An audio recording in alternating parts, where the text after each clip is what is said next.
boa noite. Boa noite, irmãos. A paz do Senhor Jesus.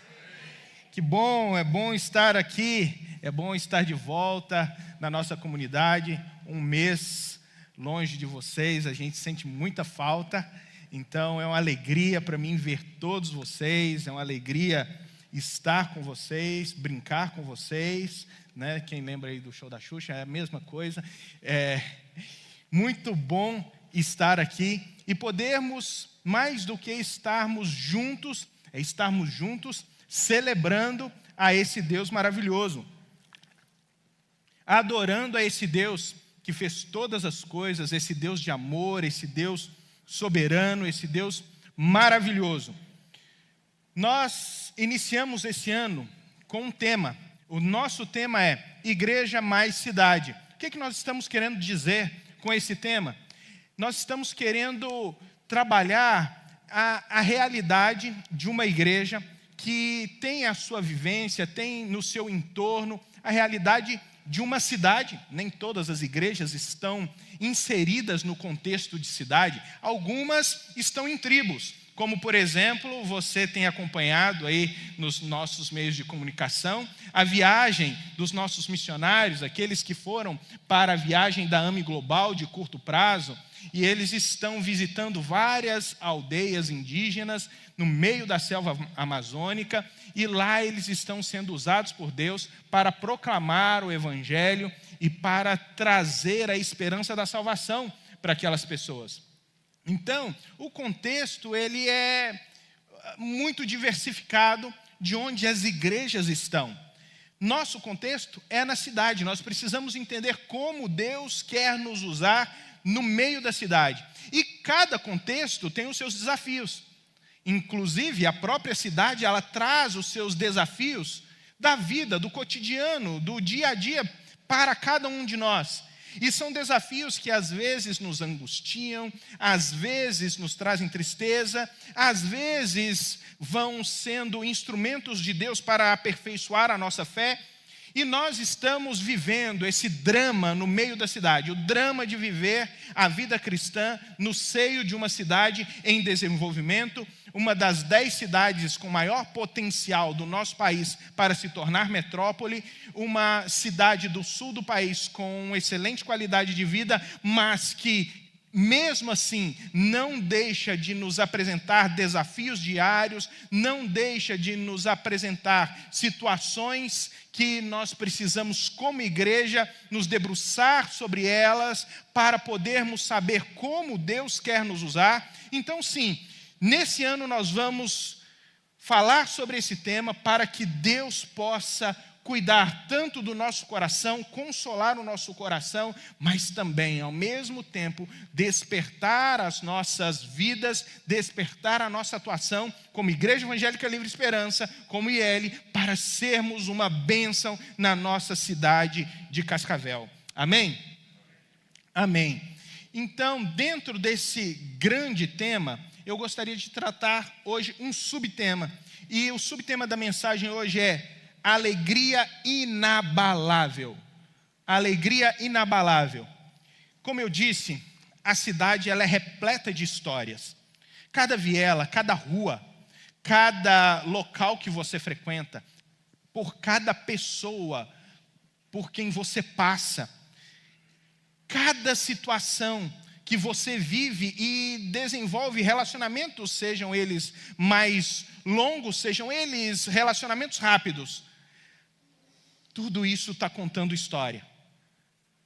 Todos os lugares contam história. Todas as pessoas contam história.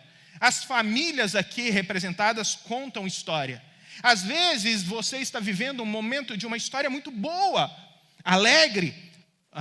Às vezes a sua história está triste. Às vezes a sua história está carregada de muitos desafios que você às vezes nem sabe como superar. São desafios financeiros, são desafios com o trabalho, são desafios no relacionamento, são desafios com filhos, ou desafios com um marido, ou com uma esposa. São vários os tipos de desafios que nós enfrentamos no dia a dia de uma cidade. Às vezes é o próprio medo, às vezes são questões tão internas, tão intrínsecas na alma humana, que estão engendrados nas nossas emoções, que estamos abalados emocionalmente, que as nossas emoções não estão conseguindo se equalizar, se estabilizar, e então a nossa vida anda meio chacoalhada por causa das questões que nos rodeiam. Ansiedade, às vezes depressão, às vezes uma tristeza profunda, ou mesmo a desesperança toma conta. E cada pessoa na nossa cidade está contando um tipo de história diferente. Cada local, cada viela, cada rua, cada beco, cada casa, cada família está contando uma história diferente. Mas quando nós trazemos isso para o âmbito cristão, nós precisamos começar a perceber que existe uma alegria proposta por Deus para cada um de nós. Uma alegria que ela é supracircunstancial. Isso quer dizer que ela está acima das circunstâncias. Quer dizer que ela não é promovida pelas circunstâncias ao nosso redor, se as coisas estão indo bem, se as coisas estão indo certo. Não, essa alegria, ela é inabalável, porque ela é dada pelo próprio Deus, que é inabalável. É a própria presença de Deus concentrada na nossa vida, estabelecida e estabilizada no nosso dia a dia e na nossa jornada espiritual, que faz com que essa alegria ela permaneça mesmo com toda essa dramaticidade que a vida traz para cada um de nós. Existe sim uma forma de nós, como cristãos, termos consciência e vivermos essa experiência dessa alegria inabalável. É isso que Paulo, apóstolo, ele vai trabalhar com os irmãos da igreja em Éfeso. Os irmãos da igreja na cidade de Éfeso. Se você puder abrir a sua Bíblia comigo, em Éfeso, o capítulo de número 1, nós vamos conversar hoje sobre os versículos de 1 a 14. Efésios, carta de Paulo aos Efésios, capítulo de número 1.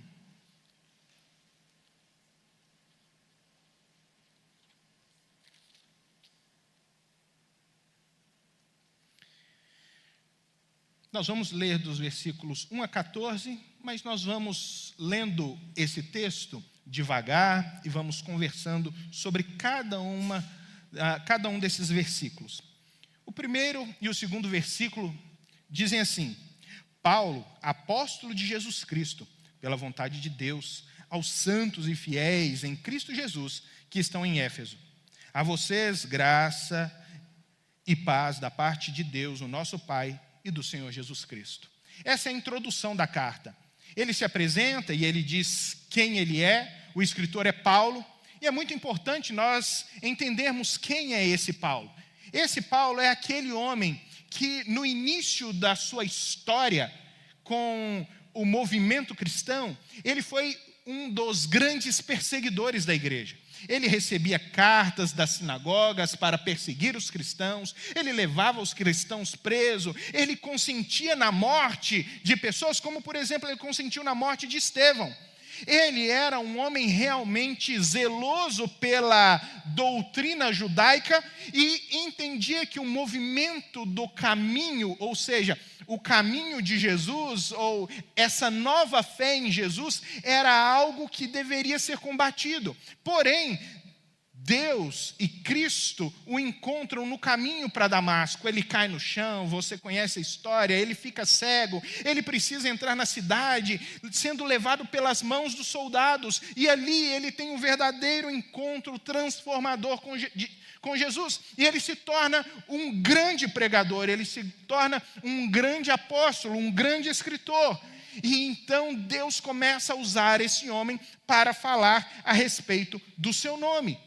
E então Paulo, em sua segunda viagem missionária, porque ele e Barnabé foram os primeiros missionários constituídos pela igreja. Na sua segunda viagem, ele sozinho, juntamente, não mais com Barnabé, mas agora com uma nova equipe, ele, Silas, saem de Jerusalém e passam por aqueles locais onde outras igrejas foram plantadas, além da igreja em Jerusalém. Ele passou por Icônio, Derbe, Listra, Antioquia da Psídia. E ali em Icônio ele pegou Timóteo, seu filho na fé, e levou esse menino junto com ele para poder aprender a respeito da mensagem de Jesus e para poder ser um missionário também. Ele sai daquela região com o entendimento de que ele deveria ir para a Ásia. Ele queria pregar o evangelho na Ásia, mas diz o texto bíblico que o Senhor o impediu de entrar na Ásia. Então ele refez os cálculos, refez os seus programas missionários e falou, então nós vamos para Bitínia. E ele então se programa para sair para Bitínia, mas diz o texto que o Espírito de Jesus o impediu de ir para Bitínia. Ele, então, sem saber muito bem o que deveria fazer, sobe a montanha do Cáucaso, dá a volta numa região chamada Mísia e chega numa cidade chamada Troade, que é uma cidade portuária. Ali ele encontra o seu amigo chamado Carpo, dorme na casa dele, é acolhido por Carpo, mas à noite ele tem uma visão. Era um varão macedônio dizendo, vem, passa,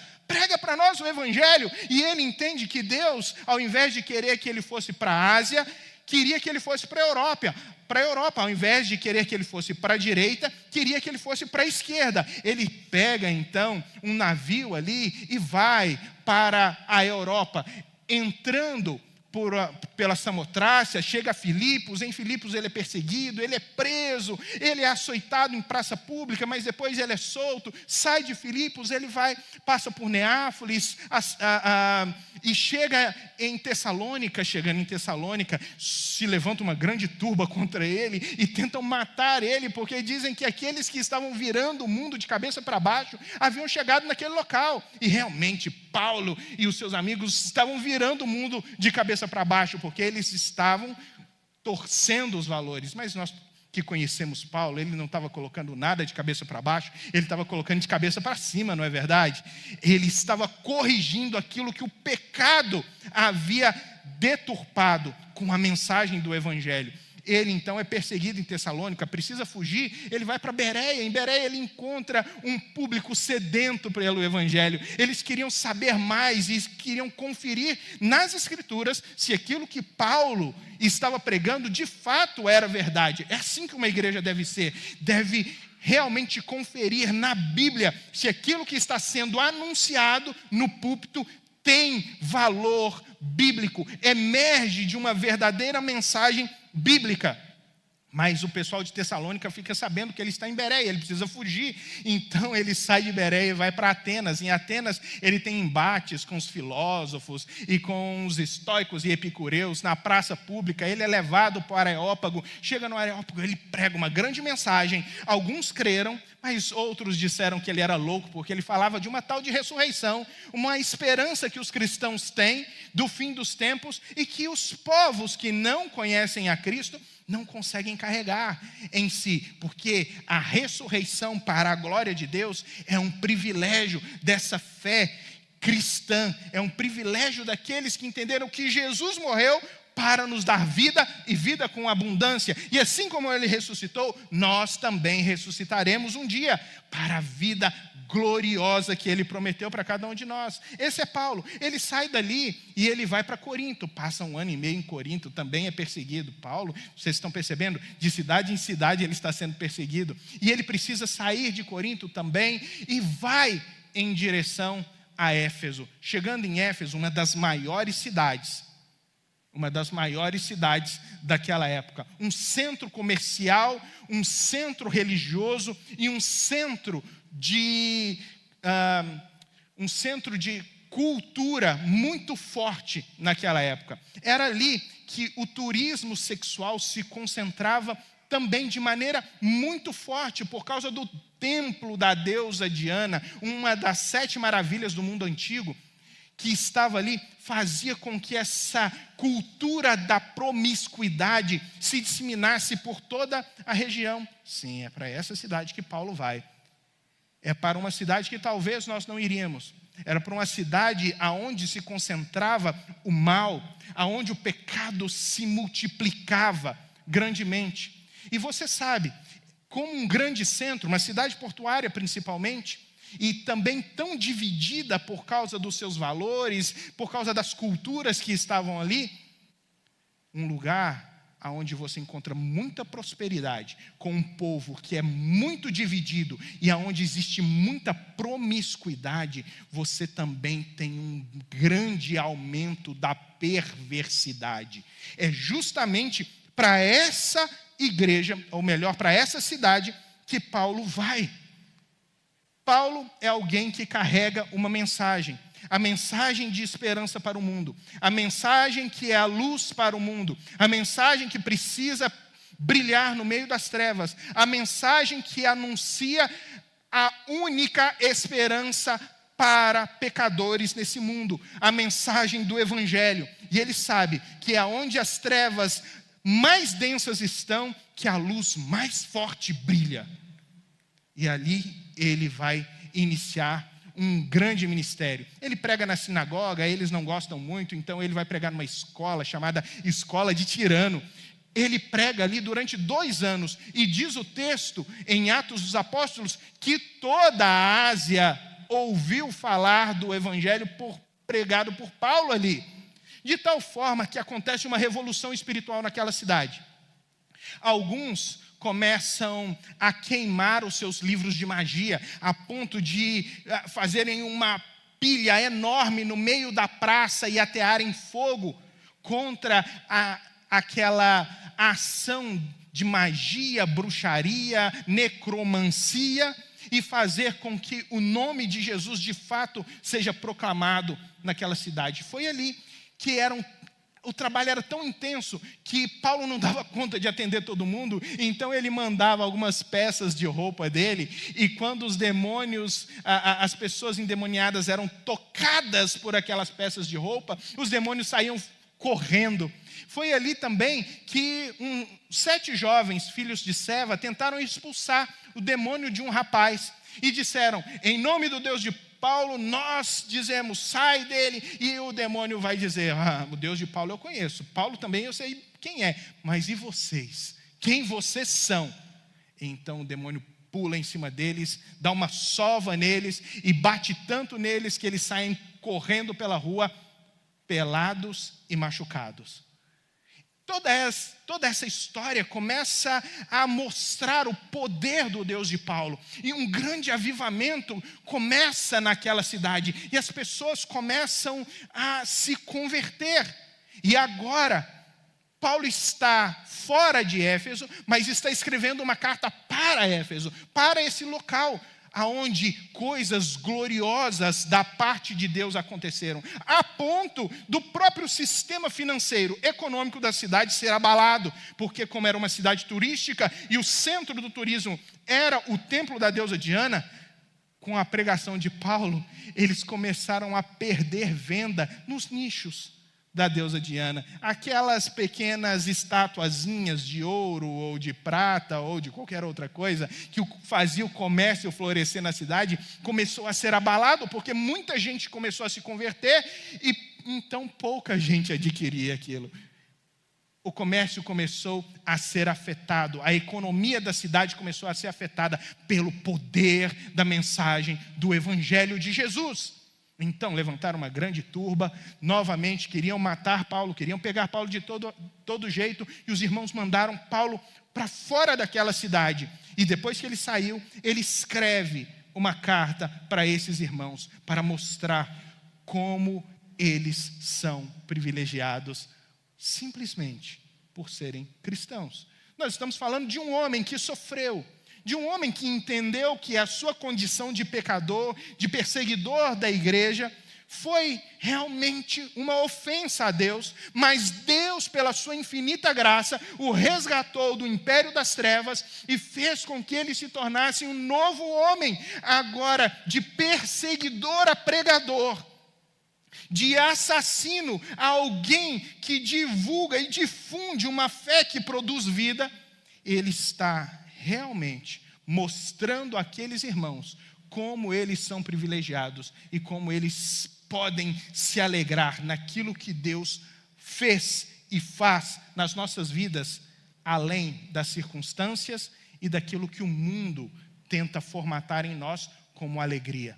Às vezes nós colocamos de forma tão boba, enganosa, coisas no nosso coração que nós achamos que vai nos trazer alegrias. E às vezes até nos traz alegria, mas é uma alegria momentânea, passageira. Às vezes nós colocamos isso numa conquista pessoal, seja casa, seja um carro, seja uma promoção no trabalho, seja um filho, seja uma esposa, um namorado ou uma namorada.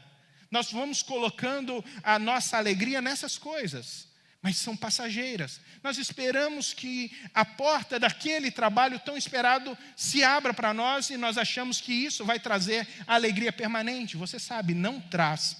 Às vezes nós colocamos toda a nossa expectativa numa grande viagem, a viagem dos nossos sonhos. E quando nós realizarmos essa viagem, então nós estaremos completos. Você sabe, não vai trazer alegria plena.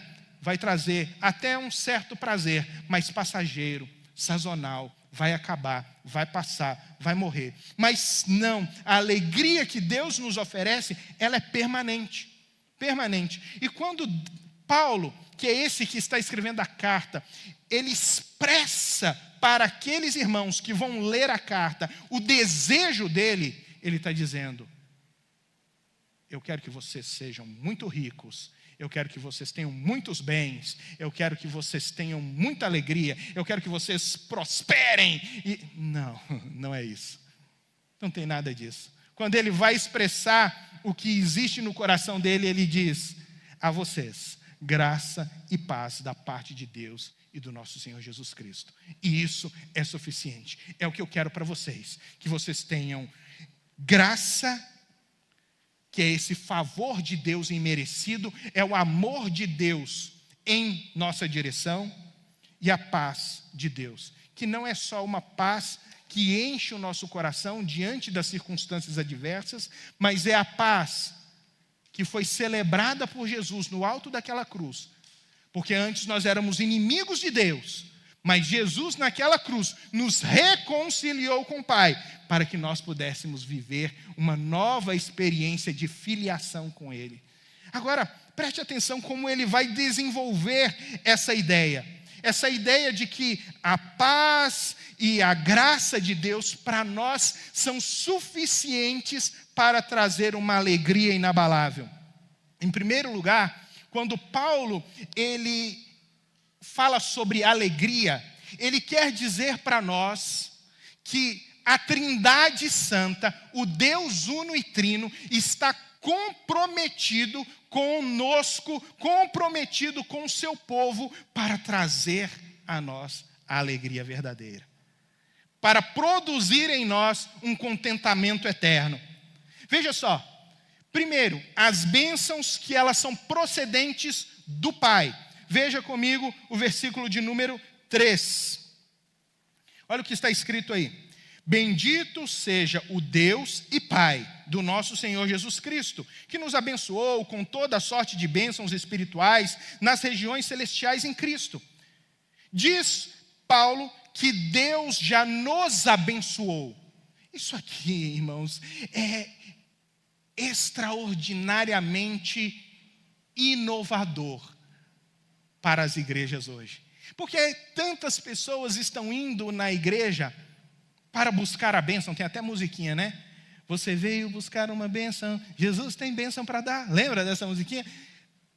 Não, você não precisa buscar bênção. Jesus já nos deu, Deus Pai já nos deu todas as bênçãos espirituais nas regiões celestiais em Cristo. Deus é esse abençoador. Ele é a origem de todas as bênçãos. E veja, quando ele diz que todas as bênçãos nos foram dadas, ele está falando sobre essa natureza daquilo que de fato Deus, o próprio Deus, as próprias Escrituras entendem como sendo uma bênção. Tem tantas coisas, irmãos, que nós às vezes chamamos de bênção e não são bênção. Vou contar uma história para vocês. No início do meu ministério, eu era seminarista ainda na Igreja Evangélica Livre em Palotina. O meu tutor, o pastor Edson Brandalize, quem conheceu, ele faleceu no ano de 2013. Era um grande homem, tanto no tamanho, quanto no coração, quanto também como pastor. Ele me chamou um dia no escritório dele e falou assim: Sérgio, quando você e a sua esposa vão ter um filho? Aí eu falei com ele: pastor, nós vamos ter um filho assim que a gente tiver uma estabilidade, assim que as coisas se organizarem, aí nós vamos ter um filho. Ele falou assim: o que você precisa para ter essa estabilidade? Não, pastor, eu preciso ter um bom recurso, eu preciso ter uma garantia de um salário que vai fazer com que eu consiga, pelo menos, colocar o pão na boca dessa criança, né? Ele: entendi. Então, se eu tirar aqui, hoje, uma oferta para você de 1 milhão e te der, isso vai ser uma bênção para você? Aí eu falei: claro, né, pastor? Vai ser uma baita de uma bênção. Vai ser bênção demais. Ele falou assim: pois é, o único problema é que o seu conceito está errado. Desde quando, nas Escrituras, 1 milhão é uma bênção? As Escrituras deixam claros que filhos são bênção, não 1 milhão. Você precisa ter um filho para ter a bênção do Senhor como filho, e não 1 milhão. Você está confundindo as coisas. O seu valor está confundido aqui. Não é o dinheiro que vai trazer para você a condição de ter um filho, mas talvez seja o filho que vai trazer para você a condição de você se tornar um pai capaz de sustentar seu filho. Irmãos, muitas coisas vão mudando nas nossas compreensões quando nós estamos numa igreja saudável, quando nós estamos expostos a uma mensagem saudável e bíblica. Mas veja que a esfera das bênçãos que Paulo diz que nós já temos, elas estão nas regiões celestiais em Cristo. Paulo nos faz olhar para o céu, enquanto esse mundo nos faz olhar para a terra. Enquanto existem mensagens que elas são humanistas e materialistas, fazendo com que os membros das igrejas, as pessoas olhem cada vez mais para a terra e cada vez mais para as conquistas nababescas deste mundo, Paulo parte numa direção contrária e faz com que nós olhemos para o céu.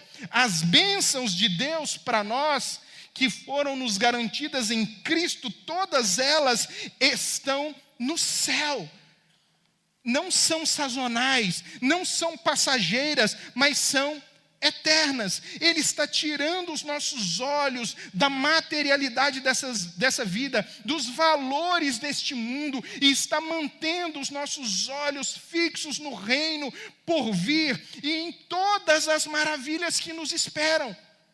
Nós precisamos começar a sonhar com o céu, nós precisamos começar a esperançar para o céu, não apenas nas coisas dessa vida. Enquanto estamos aqui, tudo passa muito rápido, tudo passa muito ligeiro, mas vai chegar um tempo em que as realidades celestiais, elas se abrirão para cada um de nós e nos abraçarão, e nós seremos plenamente alegres e satisfeitos nele. Mas enquanto estamos aqui, nós vivemos essa dualidade entre momentos difíceis e momentos alegres, e nessa dualidade, irmãos, nós precisamos conservar essa grande esperança e alegria de que já somos abençoados por Deus.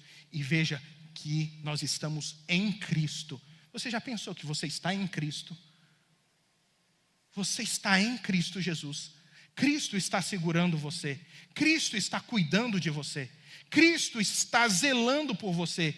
E quando diz que você está em Cristo, é como se você estivesse sendo guardado, protegido, como se Ele fosse o solo aonde você caminha, um solo firme, um solo constantemente firme, e que nunca vai deixar você afundar. É esse o Cristo.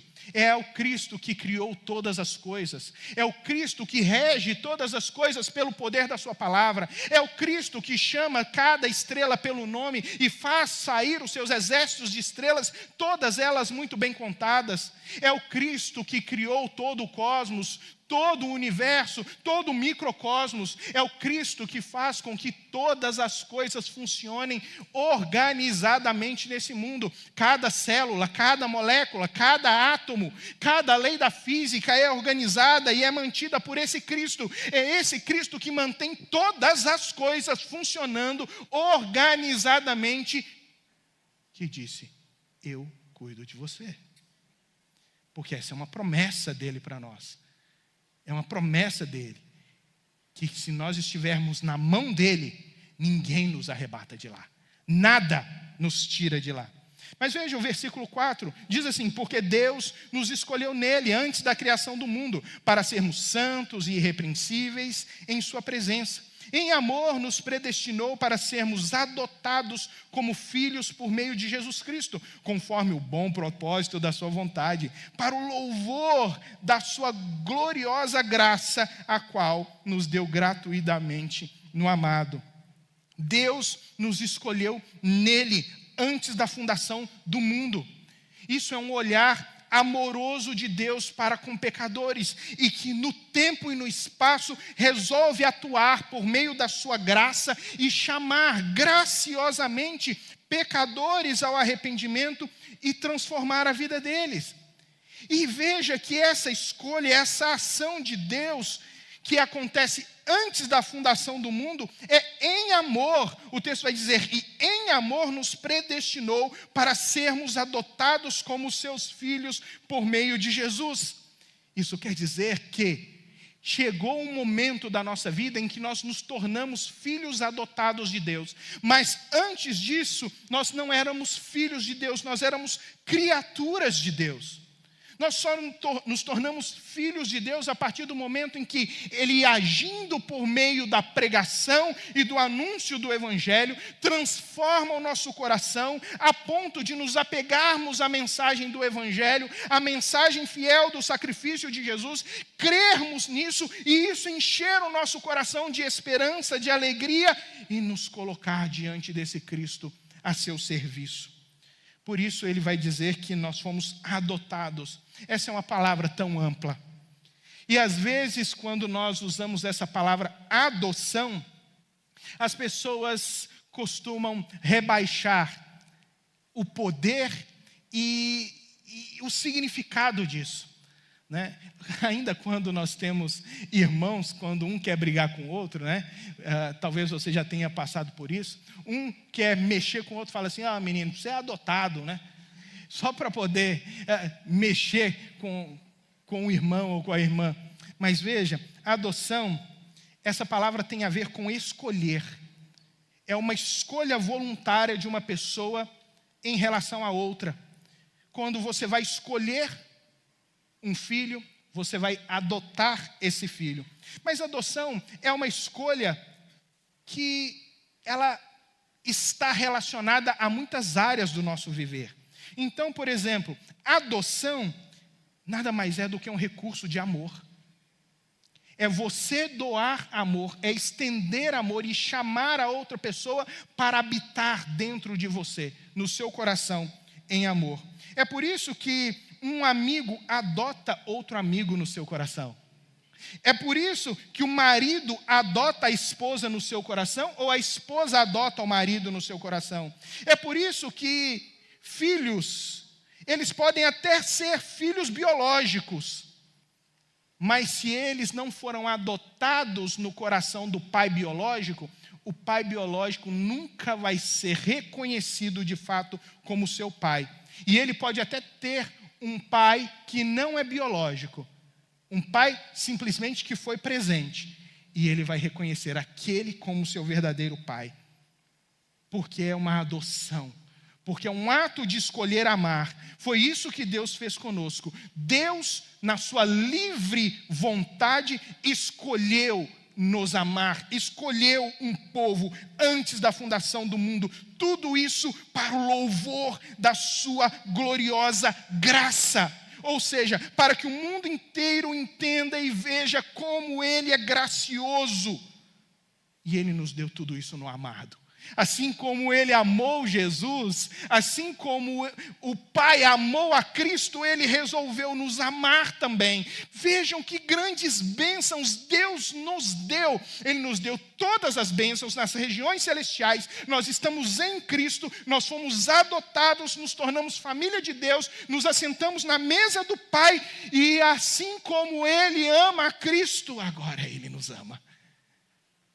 Essas são as bênçãos procedentes do Pai. Mas o texto continua e nos mostra as bênçãos procedentes do Filho. Diz o texto: nele temos a redenção por meio do seu sangue e perdão dos pecados, de acordo com as riquezas da graça de Deus, a qual ele derramou sobre nós com toda a sabedoria e entendimento. Veja, nele nós temos a redenção. A palavra redenção tem a ver com comprar de novo. Tem a ver com libertar um escravo, comprar um escravo e dar a ele a liberdade. E foi justamente isso que Deus fez conosco. Ele nos libertou, nós éramos escravos do pecado, escravos do diabo. Agora nós somos livres para Deus, para servirmos a Deus.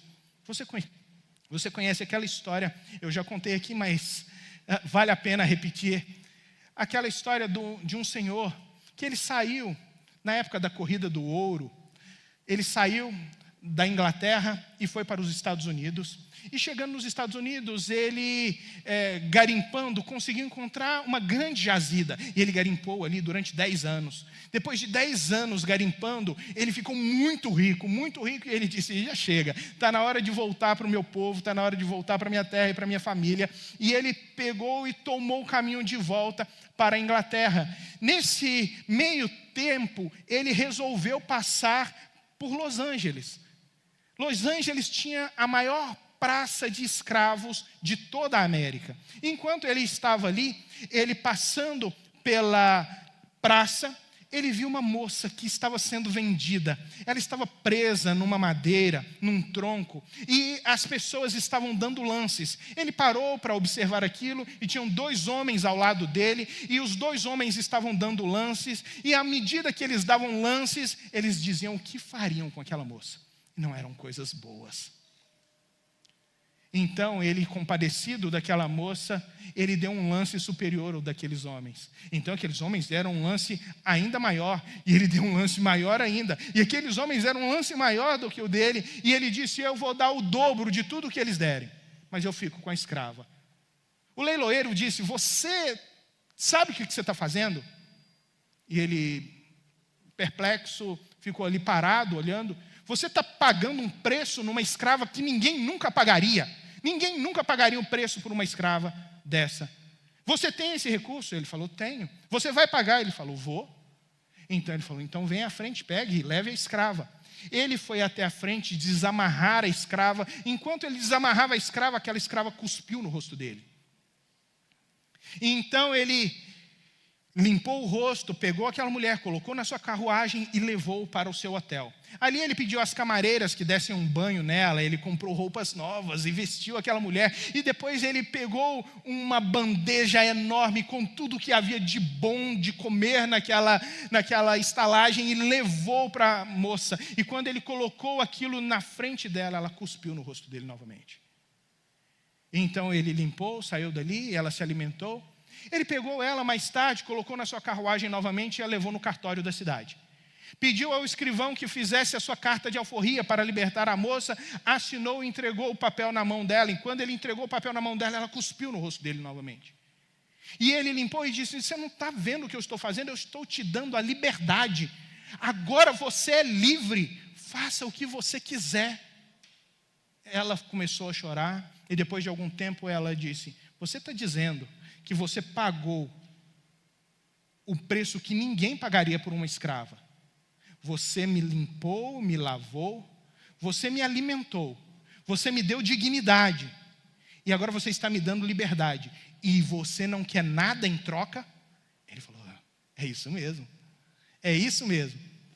Ela começou a chorar novamente. Depois de ter chorado mais um tempo, ela disse: posso te fazer um último pedido? Aí ele falou assim: pode, claro. Ela disse: eu posso ser a sua escrava voluntária para sempre. Eu posso servi-lo para sempre. É isso que aconteceu com cada um de nós. Isso é redenção. Cristo nos liberta e nos coloca novamente em liberdade para vivermos uma vida para Ele, para reconhecermos o amor dEle por nós de tal maneira que nós nos entregamos voluntariamente a Ele, dizendo: Senhor, deixa eu te servir. Era isso que Paulo estava mostrando, o privilégio daquele povo de servir a Deus. E não foi só que deu a eles a redenção. Veja, o texto vai dizer também que Deus os perdoou. Deus nos perdoou. Perdoou todos os nossos pecados. Por quê? Porque a sua graça é rica. Porque Ele é infinitamente gracioso para conosco.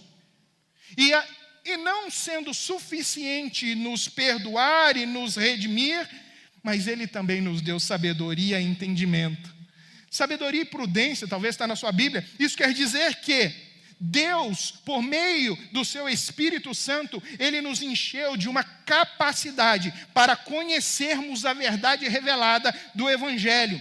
E a partir dessa verdade revelada, procedermos de forma diligente para lidarmos com os dilemas da vida, sabermos agir frente aos problemas e agirmos com a resolução efetiva das questões que nos circundam no dia a dia. Esse mundo é quebrado. Esse mundo é quebrado, é cheio de questões, de dificuldades, de problemas. A cidade está cheia disso.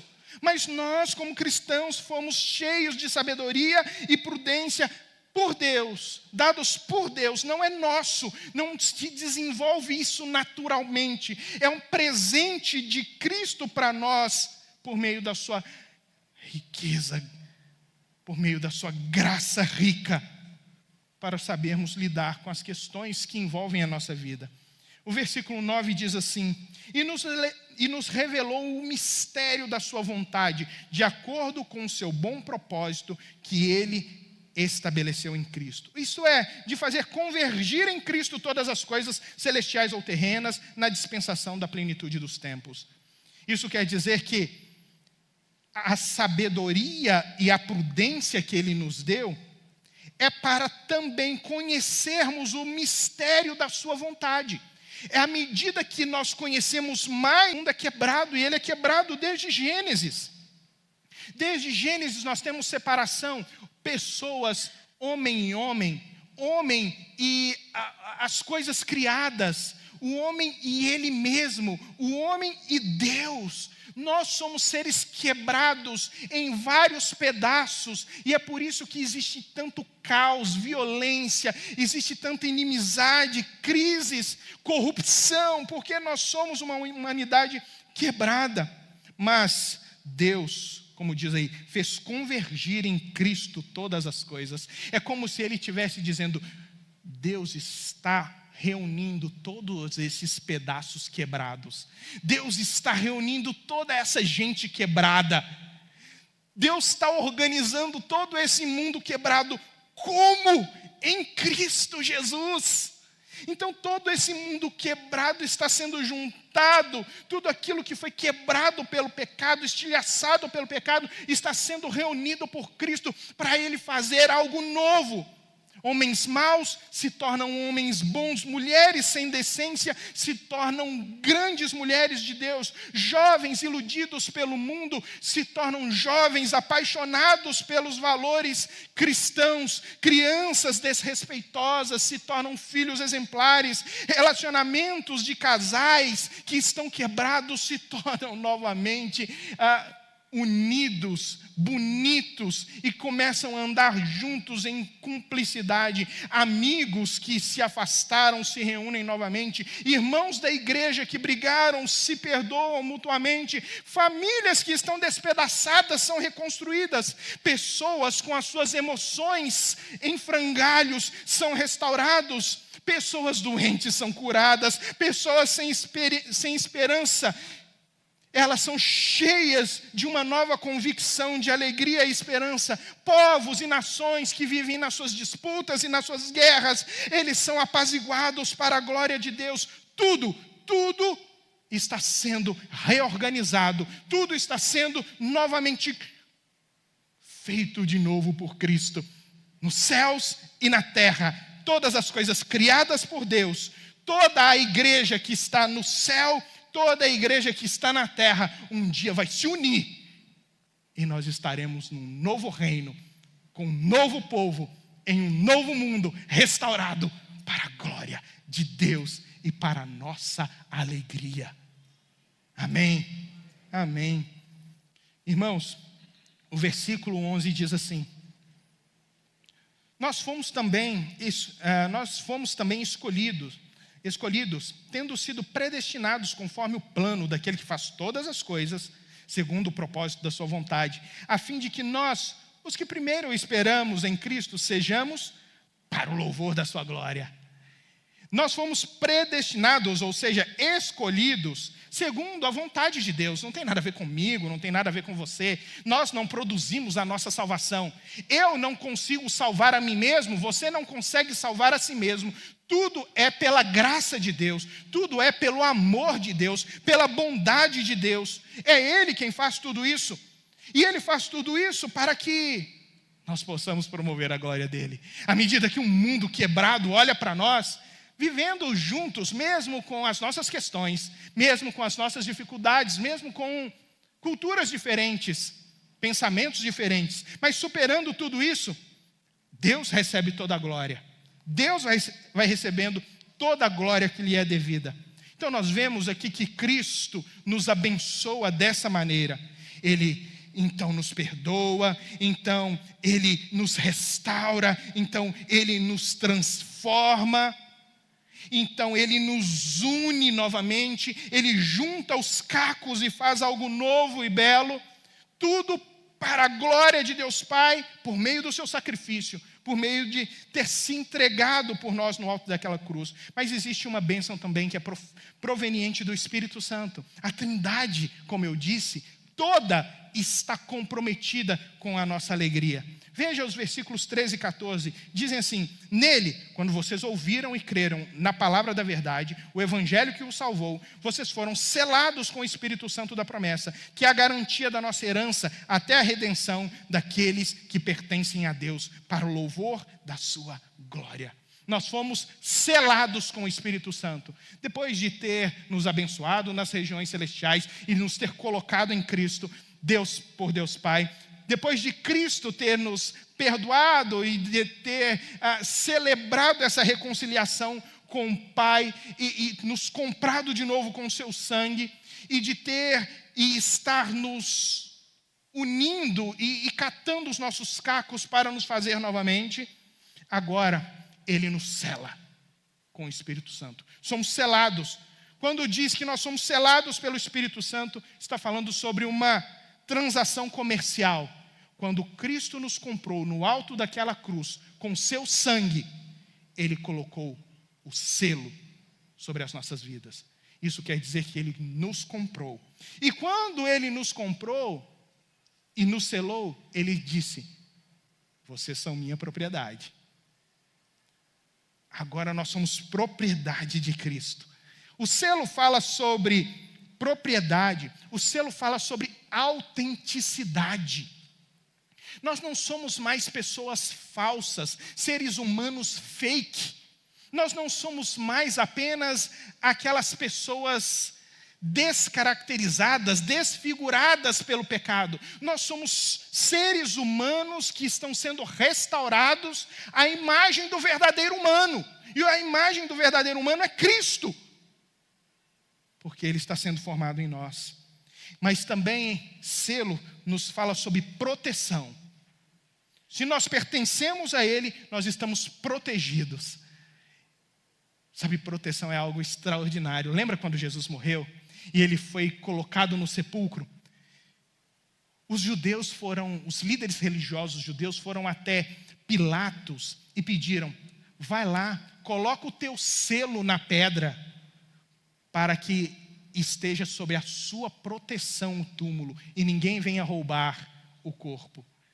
Pilatos foi lá e selou, para ninguém entrar. E nenhum ser humano entrou.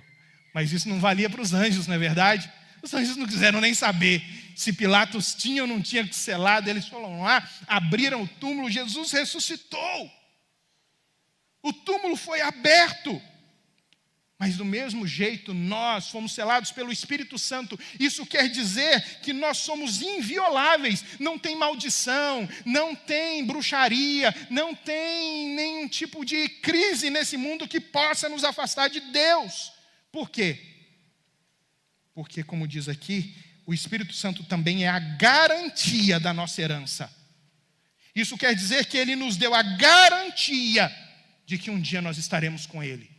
O Espírito Santo é esse primeiro depósito que foi feito na nossa conta por Jesus dizendo: o resto vem daqui a pouco, tá?